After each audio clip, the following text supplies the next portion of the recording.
This is our ground reaction force kettlebell swing. Now for this, we're trying to learn and teach the body how to use the ground to generate power. So we're gonna need a kettlebell that's gonna be too heavy for us to lift to the side. So for example, here I've got a 20 kilo kettlebell. It's gonna be very difficult for me to lift this out to the sides of my body. So we're gonna use a kettlebell that is gonna be too heavy for us to lift. And we're gonna teach ourselves to use the reaction force and use the ground to start generating some momentum to get this kettlebell to move. So we're gonna start with it in the lead hand. So I've got it here in my left hand. And all we're gonna do is just gonna start to rock left to right and start to get the kettlebell to move side to side. So as we get this thing to move side to side, I'm now just gonna allow it to swing, and I'm gonna start to feel the momentum coming through the ground. So I'm trying to use my feet in a few different directions. I'm trying to use my feet left to right.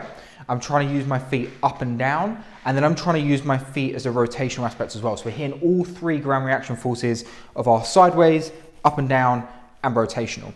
And then once I time this up, I can start to get this kettlebell to move with a little bit more momentum. So I'm just catching it on the way back and knocking it forward, and then I'm just gonna try and lift as I go. So I'm using all the power from my core and from my legs to start to get this kettlebell to move. I'm not lifting through the shoulder. I'm just using the ground and the power through the floor and through my hips to get the kettlebell to move up to the side. What I'm looking to do is whip the kettlebell through just below shoulder height on the way through, and on the way back it's going to make sure it doesn't come above hip height by using the opposite hand.